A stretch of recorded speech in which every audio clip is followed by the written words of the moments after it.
To Live with Miami's Community News, South Florida's #1 source for local stories. I'm Michael Miller, bringing people together and sharing the voices, events, and connections that shape our community.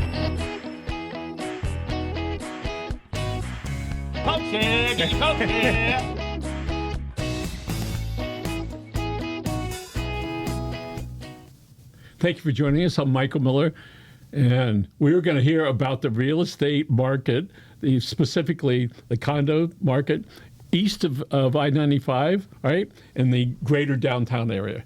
And our guest today is the real estate guru, Peter Zalewski. So, Peter, thank you for being here. And I want to know one thing. Can we put his website up on the? This was on your website the other day, and it says, look right over there. Why are condo owners slashing asking prices in Miami's popular Brickell Avenue area? So tell us before you tell us the rest of the stuff. Inquiring minds want to know. What is going on downtown? In December, everybody got their payment booklets for maintenance fees. Typically, they give it to you in December. There's a vote, and it could occur in October, maybe November. By December, you start getting your payment schedule. Remember, like back in the day, you used to have these little things. You would rip it out, yes, and you send it in with your check, whatever. So people started receiving them, and they're realizing, oh my gosh, I'm not going to be able to afford to continue to live here. I'm going to burn through so much cash because maintenance fees are going up, special assessments are in place, insurance is costly, and we got this affordability issue running out throughout the United States. If you go into the grocery store, if you go anywhere, basically it's too expensive to live in a condo, especially some of these older ones, and people are looking for the exit. They're heading for the exit. And what's critical about Brickell, the highest concentration of condos in South Florida in a market is going to be Greater Downtown Miami. And what's the most popular area of Greater Downtown Miami? It's going to be the Brickell Avenue area. So this is the canary in the coal mine. We weren't expecting to find this, but I did a tour last Saturday. I do tours on Saturdays from 10 to 1. It's a walking tour. It's a walking tour. We walk about 4 miles. You walked for 3 hours. Congratulations. We walked for 3 hours, 4 miles. It's a moderate pace. Did you bring a sit-down chair with you? Not yet. I did not bring a sit-down chair with me. I got my steps in, and analyzing numbers, we started saying, oh, this is interesting. And what we found, Michael, and this is going to shock you, in the Brickell Avenue area of Greater Downtown Miami, which will go from the Eddie Brickenbacker Causeway north of the Miami River, it'll be Biscayne Bay west to Interstate 95. There's about 80 existing projects. Now, some of these projects have more than one building, but 80 projects, another 20 are under construction. 20 of the projects, the asking price today is less than they were in October when units transacted. So in the summer prices, so if you bought in summer and you look at the price today, you're going to see that on average, people are trying to sell in 20 of the 80 buildings that are 80 projects that are existing. They're trying to sell for an average of probably 15 to 20 to 25% less than they would have in October when the deals closed. So you've been covering downtown Miami real estate condos for a long time. 30 years. 30 years. And you did a lot of writing for different publications. You've been interviewed on lots of publications. New York Times called you recently, had a nice conversation about another project to be maybe downtown, which we won't talk about yet. Yes. Right? The public's not ready for that. Yes, yes. But when the public's ready, I am ready to talk about it. Right. So we know where you come from, which is a lot of knowledge. You and your team put together a whole bunch of charts. All right, can we go over some of those charts? Yes. So coming into January, we call this the 2025 Florida Condo Association Financial Cliff. And the premise of the cliff is, let's go back to the Great Recession, the Great South Florida condo boom and bust, which occurred between 2002 through 2011. And what we saw back then is people stopped paying their maintenance fees, either intentionally or they couldn't afford it. And what happened is all of the burden fell on those people who were willing to pay. And over the course of time, services had to get cut, fees went up. So this created the cliff scenario where you're standing on the cliff, you're trying to hold on to your unit, but you may or may not be able to do it. So coming into 2025, we call this the Florida Condo Association Financial Cliff because of the cost of living in these condos. And now it is hitting. And what we did to sort of track it is we created an index. We created 46 index. But the big picture is we're tracking markets throughout the Tri-County South Florida area, and we're telling you real time what's going on every Tuesday. A lot of people will look at closed sales, but the closed sales are in the past, 30, 60, 90, 120 days later. Our index goes week over over week over week. So what I'm sharing with you is how 2025 played out, not in terms of sales, but what is the activity of active listings as well as pending sales. And it's a front runner to what you're going to see on the closed sale side. So you mentioned some prior shows. By the way, you have your website is condomiami.club. MiamiCondo.club. Yep. Right. Yep. And we're running this. There it is. Miami. Nice. There we go. MiamiCondo.club. Nice. And so people can go there and see some of the past shows you've done. Been doing it for years. You've been doing it for years. We're coming up on 1,000 reports we've put out since late 2023. And you're considered an expert. I've been admitted to circuit court in Miami-Dade, Broward, and Palm Beach County, as well as U.S. bankruptcy court. So, yeah, from a legal perspective, yes, they've given me the title expert. So, but some of my opponents or some of the people who don't agree with me, they would say that I'm not an expert and I don't know anything. But that's what makes a market, both sides of the trade. Yes. So it's like my broken watch, right? Well, listen, that's the good thing about being a bear. If you're a bear, you only got to be right once. And if you are right, then everybody says they remember that you were right. So, and by the way, I was right last time as well. Do you think there's more foreclosures going on today than a year ago? The foreclosure number is going up, yes. Number-wise, it's going up. Are we at a point of emergency? No, not yet, because you do have some people who remember what happened during the Great Recession. So some people are trying to be bold or trying to get out, and that's why I think we're seeing the big price discounts that are already starting to occur in Brickell Avenue. But what will happen is over the course of time, people will be resistant to it. They're not going to believe the situation is as dire as they think it is. They're going to believe that the trees will grow to the moon, and at some point they will all come to realize it'll probably be a black swan event that we don't see coming. People will then head for the exits in a dramatic way, and that will reprice buildings. Now, keep in mind, a commercial real estate appraiser told me 4 deals in a building will reset and recalibrate pricing. So that's what people need to be aware of. If one goes on the board in your building and you're living there and it's a big discount, you don't necessarily have to be worried, but it should be on your radar. But if 4 of them happen, now you can no longer ignore it. Now it is something you need to move on. And the people who remembered from last go around, they are the ones who are moving now and trying to get out. So for the non-believers, and there was an elected official who's a biologist.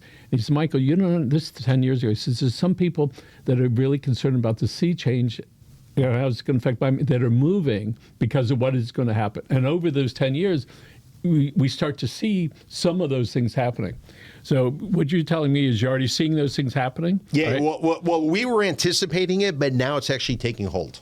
So if somebody came to you and they said, Peter, I don't know what to do. I got this condo. The loan ratio is it's 85% mortgage on there, and I just got hit with an $8,000 or $10,000 special assessment, and my maintenance fees keep going up.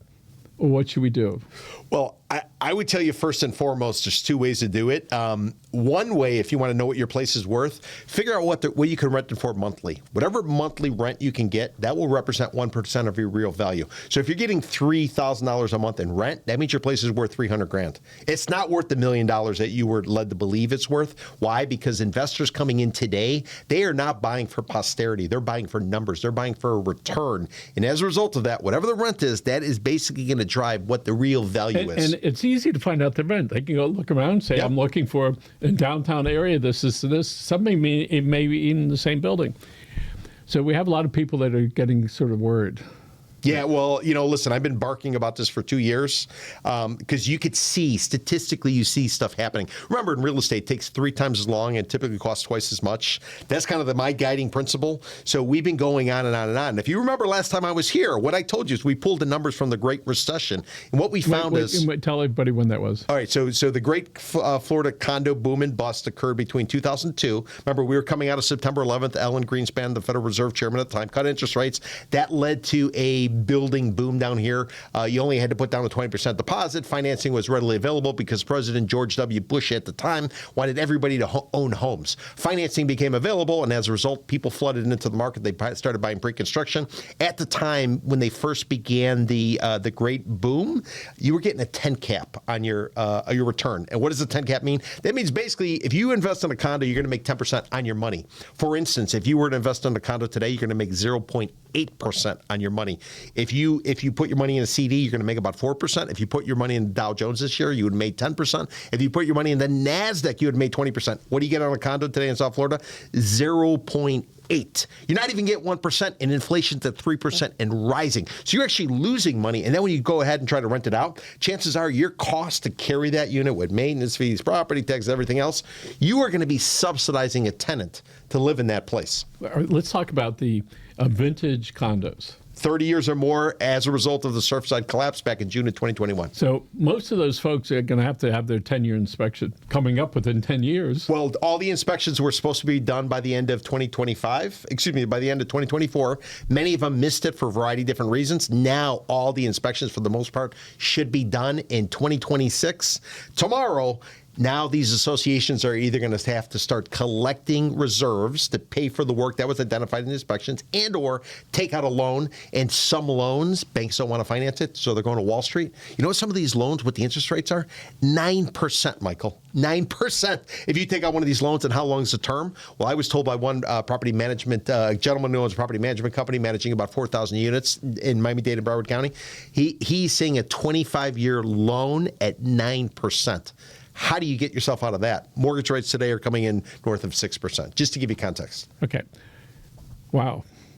It's expensive to live in a condo. I mean, listen, last go around financing was easy. This go around, it's the cost of living in a condo. It's gone up so tremendously. And if you take a look at a website called bankrate.com, they came out with a report about 6 months ago. They said it's about $21,000 a year cheaper to rent in South Florida than they actually own. So in today's market, a lot of these people are going to be disposing of the property to get out of the debt. Well, they're going to try. Yes. And they're going to keep having to discount. And then they're going to owe the bank a whole bunch of money. Well, yeah, they're probably going to owe the bank a whole bunch of money, or what they're probably going to happen is the condo association is going to have to move to foreclose on them. So the condo association will move. They'll foreclose on these people. They'll have the unit until the bank realizes that the unit was lost, and the bank will go and foreclose against it and try to take it from the condo association. So we are going to have chaos for the next couple of years. And if you remember last time I was here, I said we don't get out of this. We don't have normalcy till 2032, realistically. Okay. So there's plenty of people that believe, well, when mortgage rates get down to 6% and maybe there's some magic at 5.9%, that it's going to be a panacea. Everything's going to be wonderful. And you say, well, the Federal Reserve is focused on two mandates. One is inflation at 2% or less. The other one is ultimate jobs. You want full employment. So what we were doing is during the pandemic, our inflation went to 9.1% or so. We got to this low this year in about April or May down to 2.3%. It's now north of 3%. A big reason being the tariffs are adding to what's going on in the United States. I mean, before Liberation Day on April the 2nd, tariffs in the United States were 4% on average, according to Morgan Stanley. Now they're north of 17%. would you like some coffee? So what it's doing is it's raising the cost of everything. So the Fed, typically to deal with inflation, what you do is you raise interest rates or you keep them firm and people have less access to money, so they don't buy as much, it slows it down. But what happened in August, Jerome Powell, the outgoing Federal Reserve chairman, he realized that the employment market was cratering. We're in what they're now calling a low hire, low fire type of situation. So he's cut interest rates 3 times since September. And you know what mortgage rates have done? They haven't done anything. They've stuck firm. Why? If you're a lender, do you want to lend money to somebody who might be losing their job because the employment market is shriveling up? Some people say it's AI, according to Jerome Powell of Federal Reserve. He says it's not AI yet. It's the fact that nobody knows how to go forward, because you might have a tariff one day, it might be taken away that afternoon, and then might be brought back. And therefore, there's a lack of transparency, just like the condo market. And when you don't know what to do, what do? You sit on the sidelines and you wait and see. So what I'm hearing from you, there are plenty of nervous people that don't know quite what to do. Correct. So at some point, when these folks lose their place, or they sell... Remember, January 1st, they got to start paying higher maintenance fee. On average, maintenance fees in in Miami-Dade County, according to First Service Residential, $1.15 a square foot per month. If you go to Broward and Palm Beach County, $1.02. So think about a 1,000 square foot place. You're dropping $11.50 a month on a 1,000 square foot place, which now is going to be a 2-bedroom, every single month. And that money does not go down. Now you get hit with a special assessment. Now you have to factor in your property taxes. The average price is $800,000 for a condo. You got $16,000 annually in property tax. So you put those numbers together, that's a hell of a burn. It's much easier to just kind of let it go and go rent somewhere else where some landlord basically wants cash flow. So these folks are going to walk away at some point, but that really means that somebody is going to buy it at a big discount. Yeah, yeah. What will that do to future new condo development as this move accelerates? So typically, it's called a doom loop. Once a couple people start selling, think about back in the day, you watch like a cartoon and there would be like this Snoopy and the Red Baron. Snoopy's flying the plane and all of a sudden it loses control and it starts to circle down. That's what starts to happen. That's why the 4 transactions is critical, because now the pricing all has to change. And once the prices start to go down, the next guy coming in, next buyer is going to say, well, listen, I'm not going to pay that. I'll give you a discount based on what the price was, and so on and so forth. I mean, we called in January of last year, January 2025, we called for a 40% price drop required in order to get us back to some sort of normalcy. So yeah, prices got to come down at least 40% for condos to work, given the added cost of actually affording to live in one of these. So right now, is there too much inventory? I don't think there's too much inventory. It's too expensive. It's simply too expensive. Your burn rate, for instance, let's say you're going to go and you're going to rent a place. You go and you rent a place. Let's say it's $3,000 a month to rent. We'll just throw out that number. Okay, so it's $300,000 to rent. $3,000 a month to rent. Therefore, the place is worth $300,000. Well, in today's market, it's probably worth about $700,000 or $800,000 in people's minds. Now, if you just take that 1% rule, I'm getting $3,000 a month rent. That means it's worth $300,000, but I think it's worth $700,000. Now let's take that $700,000. Let's say you got 2% property tax, $14,000 a year is what your property taxes are. Divvy that up. That's over $1,000 a month in property tax. You throw in your maintenance fees, another $1,150 or so. Now we're very close to $2,300. If you have debt service, if you have your air conditioning breaks, if you have to pay a commission to get a tenant in, you're very close to maybe breaking even, and one thing goes sideways and the whole thing unravels. So let's talk about the special assessments.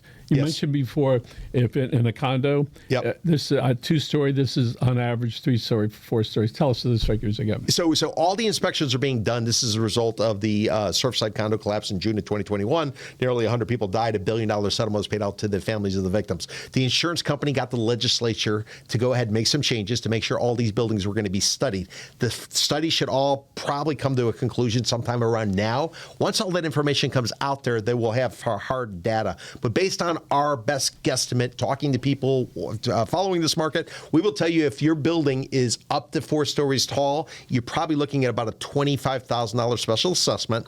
If you are between 4 and 14, you're going to be looking at roughly $65,000. And when you're 15 stories or higher, you should probably assume it's going to be $100,000. Now, per unit. Now, what happens with these special assessments, you have 2 ways to pay. One, the association gives you a year. So if you're on the hook for $100,000, you got 12 months to pay it. If you don't, the association can foreclose. The other option is you go and you take out one of these loans at 9% interest for 25 years. And what does that do? That raises your cost basically monthly in order to live in that property. And just short of 10 years from now, there's another one that's Let's do it again. Listen, if you're in a condo, every 10 years you're getting a special assessment. I don't care what anybody tells you, that's the way it's going to work. So if you think you're smart and you found yourself a great deal, what I would tell you to do is while you're doing your due diligence, check out when the study was last done, because every 10 years, if you can't figure out when the study was last done, take a look and see when it came online. You can find it at property appraiser records. So I'm seeing, I mentioned Brickell Avenue, a lot of people are selling off.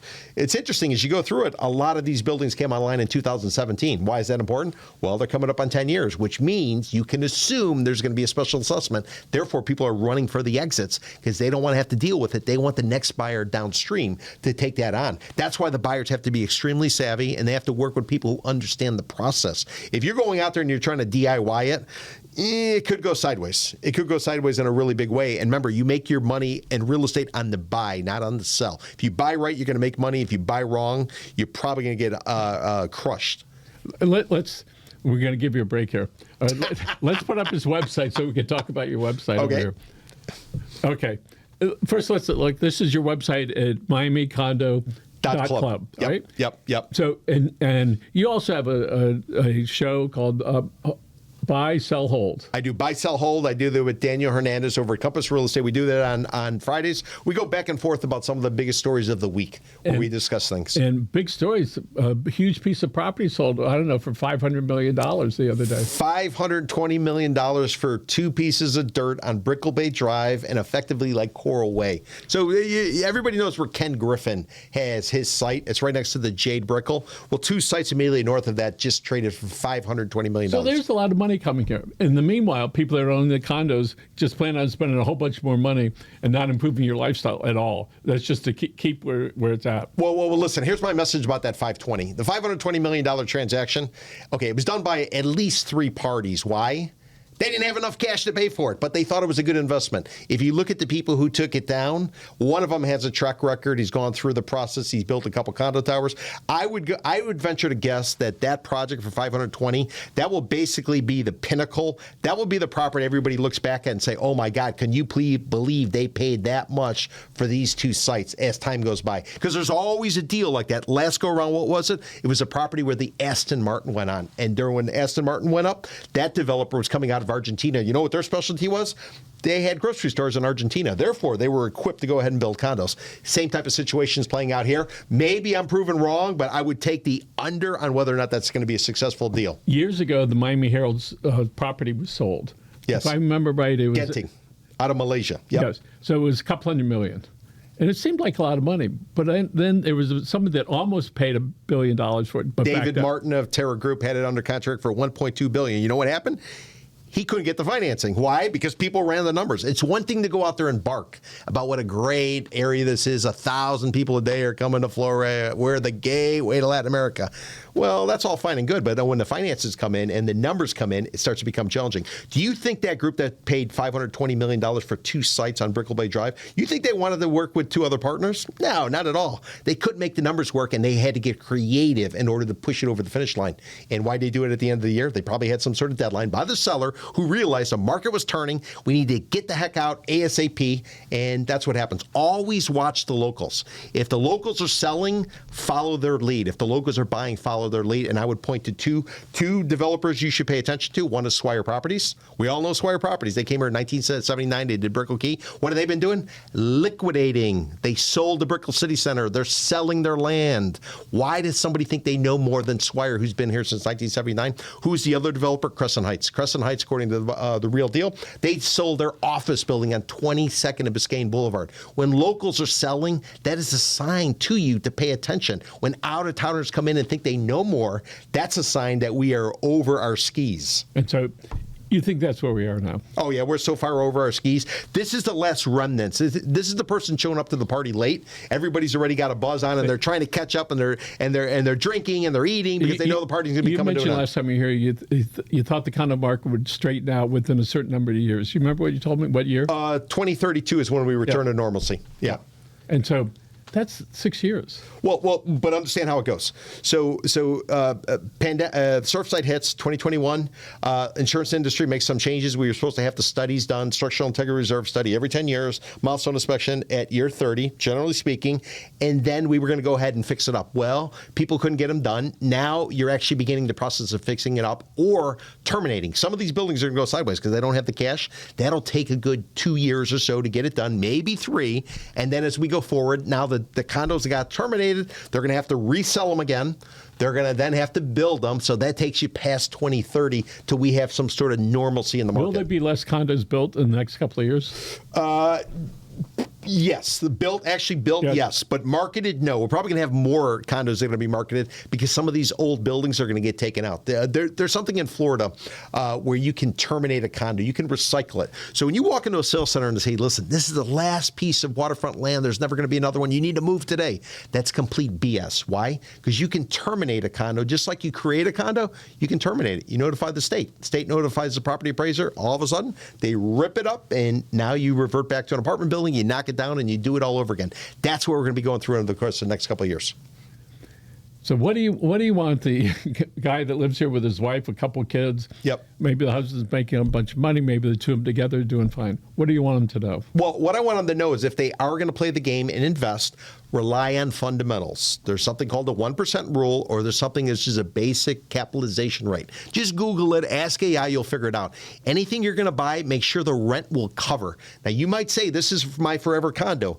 Don't think like that. Why? Because people who came down here during the pandemic thought they could work from home. This was going to be the forever condo. Well, Jamie Dimon at JP Morgan said, hey, we need you back in Wall Street. And the boys from Google said, listen, we need you back in Silicon Valley to work on AI. So buy based on rental numbers. And here's another thing. If you are looking to make an investment, you don't necessarily have to live in the place you invest in. A lot of times you will find deals in condos that don't have any amenities, and they're efficient. They don't have hallways. They're small. You can buy a place like that. You can rent it, make money, and then go and rent from somebody who overpaid for a massive unit that is no longer affordable for that landlord, and have your landlord subsidize you. That seems to me about 5 or 10 years ago. We had some kids that were working, and they said they were renting on Brickell Avenue really cheap. Really cheap. And yeah, there'd be like 4 of them in the apartment. They were paying $800 a month each. Everybody's happy. Because what happens is cash flow. Think about a restaurant. You walk in, all of a sudden they got a happy hour going. Why do they have the happy hour? They need a little bit of cash coming in. They're going to borrow in their savings to kind of keep the restaurant going because it's a slow time. That's what these landlords are forced to do right now. So the place, if you were to go and buy that condo and live in it, your carrying costs versus if you were to rent it from a landlord who just needs cash flow, significantly different. And that's where the downward pressure is coming on. Why? Because nobody's buying. People are sitting on the sidelines. They're waiting to see. And oh, by the way, if you look at the Miami Realtor Association, they came out a study in July of 2025. You know what they said? 49% of pre-construction buyers, this is the new stuff, 49% are coming from overseas. 86% are coming from Latin America of that 49%. And guess who's getting targeted by immigration? I don't want to talk politics, but we have something called alligator Alcatraz. There is potentially a chilling effect. So if you were to remove that portion of your buying pool, who's going to step up and basically cover what we've lost because of a chilling effect? Well, and that's the question people need to be asking about how prices are stay firm. About the Board of Realtors. They're saying that 2026 is going to be a great year. It's going to slowly build momentum. Oh, it is going to build momentum because of price discounting. Listen, I am bullish. I am pound the table. I'm not going to do it because it's a mic. I would pound the table right now saying I'm bullish. Why? Prices are coming down. There's no question they're coming down, and we're already seeing it in Brickell. And if Brickell goes bad, what kind of moat is there to protect the rest of the market? That might be bad for the owners. But for a guy that wants to buy, this is a good This is becoming a good opportunity as long as you rely on fundamentals.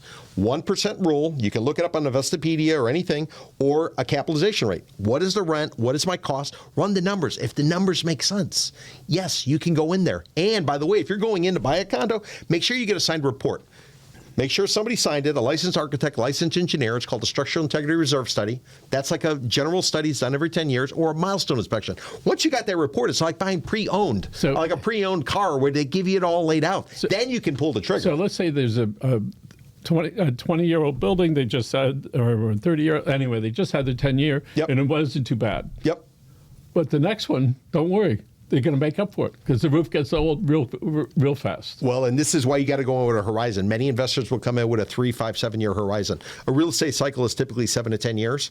But investors will come in for 3, 5, 7 years for their buy. They're in, they're out. This is a commodity. And I've said it before, and I'm going to say it again. When you were east of Interstate 95, this is back in the day when people used to buy and sell stock in a trading pit, whether it was in New York or it was commodities in Chicago. When you're east of 95, these are not real people. This is not family for a dog. These are speculators. So there's a new building that's going up near space. I forget, what is that the World? 11 probably. Yep. It's in that, Miami World Center area. Yep.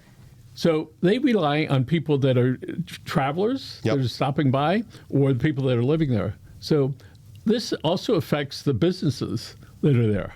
Well, and it affects the businesses there because when groups like Publix or Trader Joe's, they always say if a Publix goes in or a Trader Joe's goes in, that means they ran the demographics. Well, it doesn't always work that way. Why? Because it's all based on the momentum continuing. What happens if the momentum pulls back? What happens if property values go down? What happens if the county and the city and the school board, they're not collecting as much because valuations have fallen? Nobody ever thinks about that. They always think about it going up, up, up, up, up. Well, I'm glad you brought it up about property taxes. So there's a move in Tallahassee. Perhaps they're going to consider passing a state law. I think we'd have to vote on it. There would not be any property taxes for your homesteaded property, right? How is the local government's going to survive? They're going to keep cutting back until we don't get anything? That's what it sounds like. That, or else they're going to have to go to Tallahassee, bend the knee, and make sure that they're good with whoever the governor is, just to ensure that they were able to get some cash. I like it better when property taxes are collected locally. The city, the county, the school board, they're able to make the decisions based on what the community is in and around there. And if certain counties are doing very well, like Miami-Dade County, where the valuations are so high, why should they be forced to subsidize other counties that maybe are the agricultural based and or are anti-development? You go to a place like Martin County, which is in the Treasure Coast, just north of Palm Beach County, they don't want development. They're very limited. You go into St. Lucie County, let it rip. So as you look at the marketplace, it changes dramatically. I think that locals should be able to decide what's best for them, and then let Tallahassee handle the bigger picture issues. Wow. Lots of information. You told me you had something good. Right?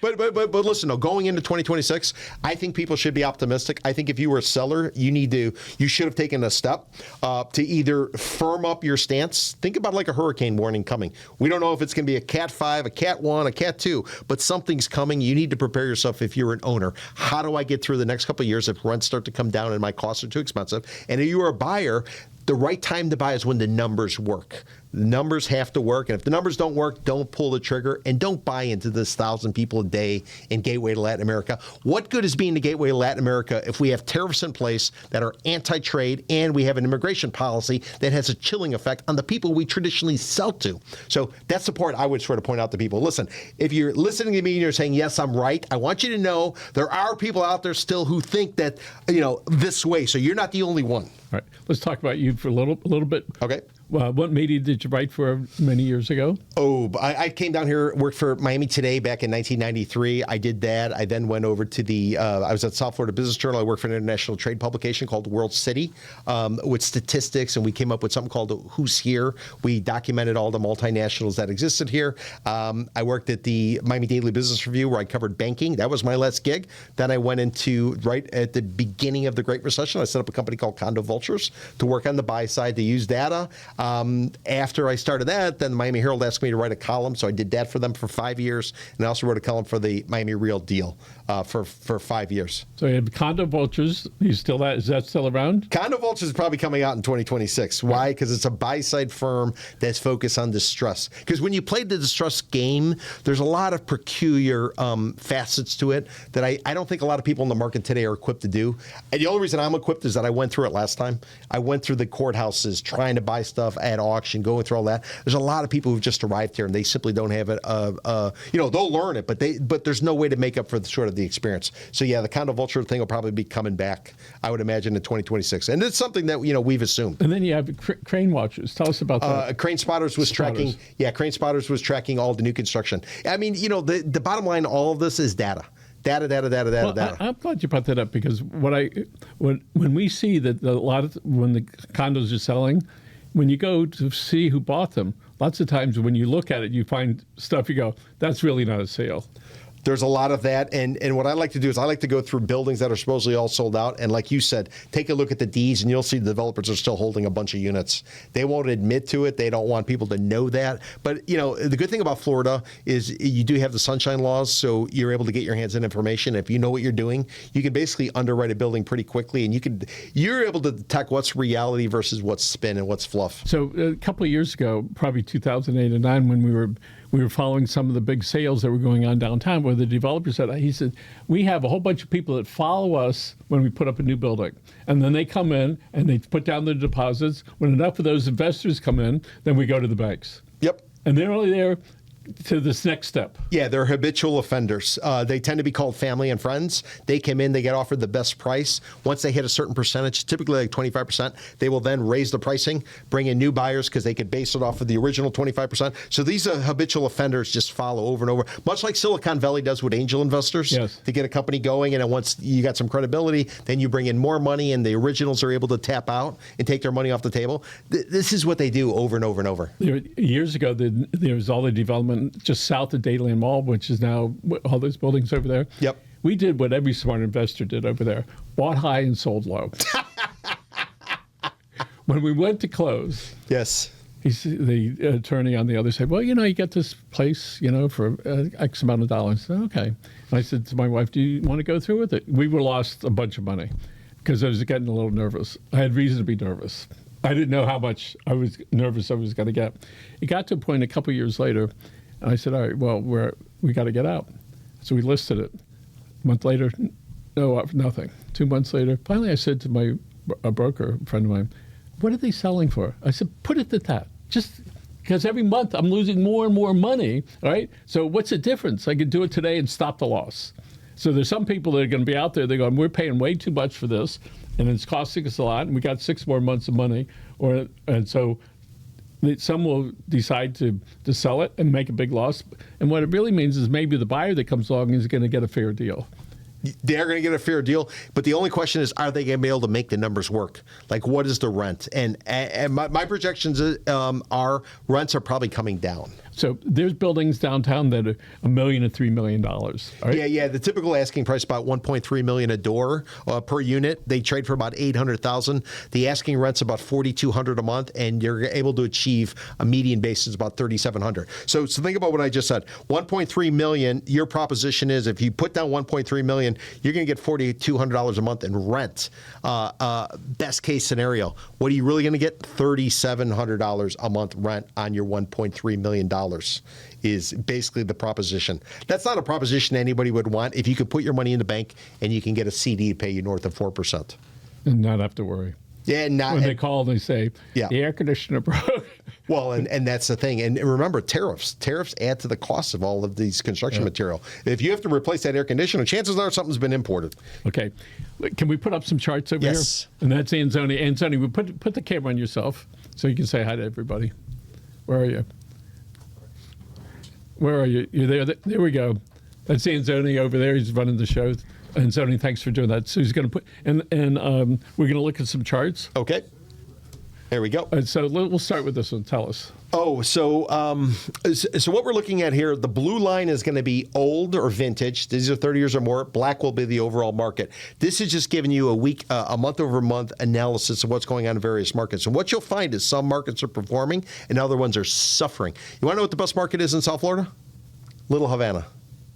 You say Little Havana? How is Little? Why? Because you're seeing overflow from greater down to Miami. People are moving into Little Havana and they're picking it off. And how do we know that? By tracking this stuff. Look at Little Havana. It's taking off. Pay attention to the left-hand side. That's going to be the index coming in north of 35%. You go to Fisher Island. You know what Fisher Island's going to do? It's going to come in about 4%. Why?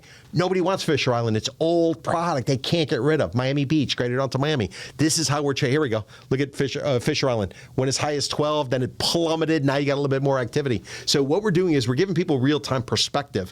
What's going on in these markets? Now, when you see closed sales data, it happened 30, 60, 90, 120 days ago because they tend to be quarterly. We're telling you week over week what's happening. So if you're a buyer, you don't want a number that's high. See how Key Biscayne right here? Yep. How suddenly it's taking off? Why? It's in season. People are coming in. Maybe the pricing is right, and they're moving. Then you're looking at Coral Gables.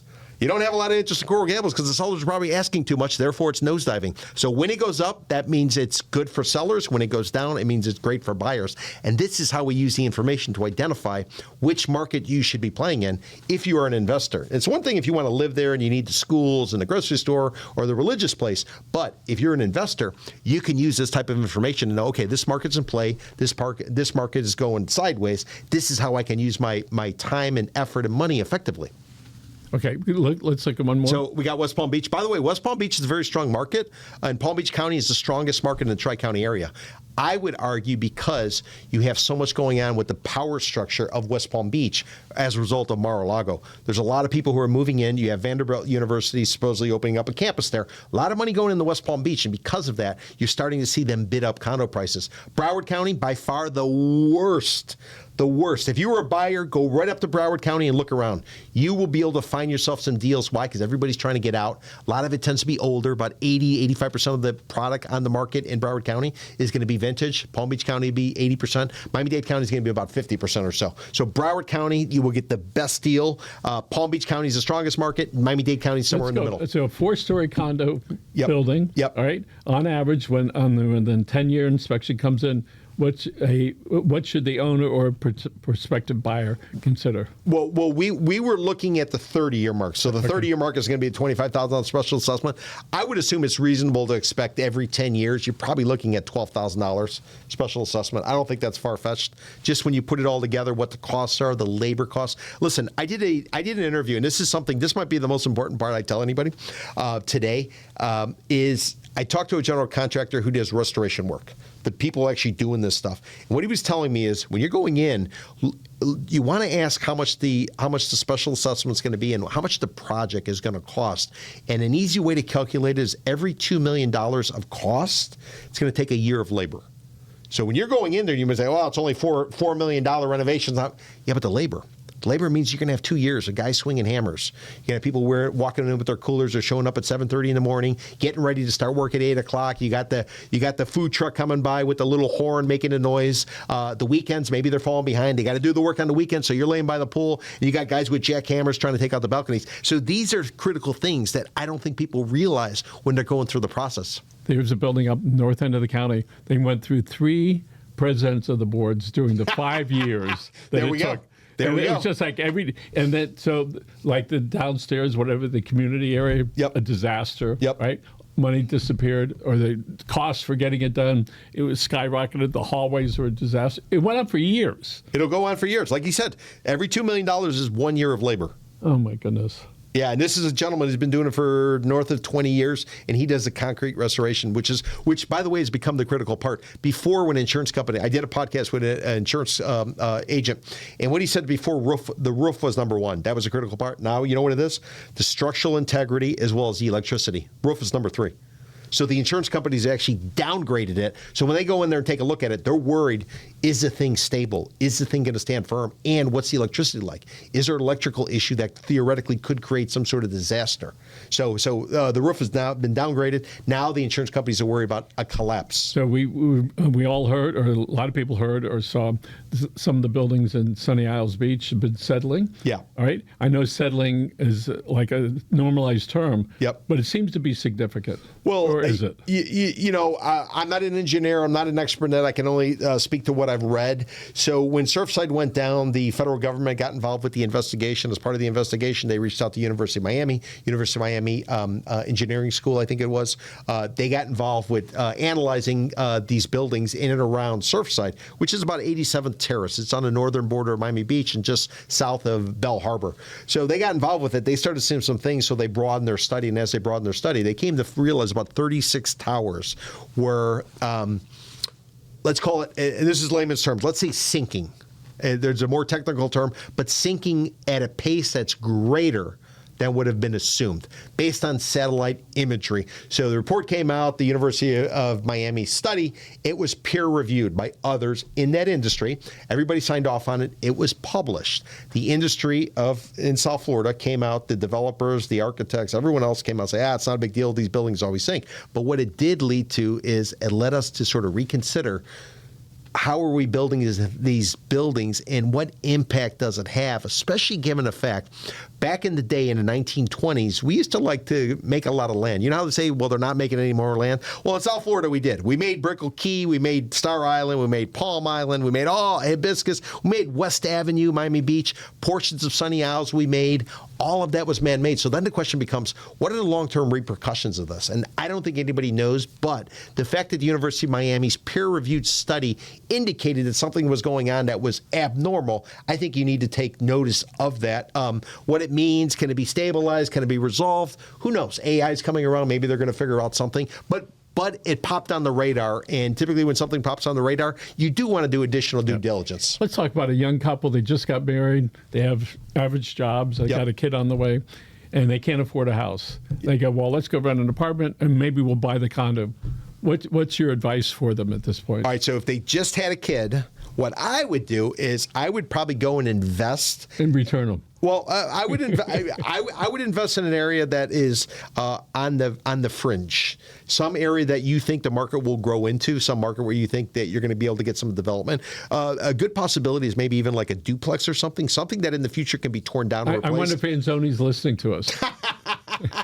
But I would do something like that because, listen, if you just had that kid's not going to school probably till 5.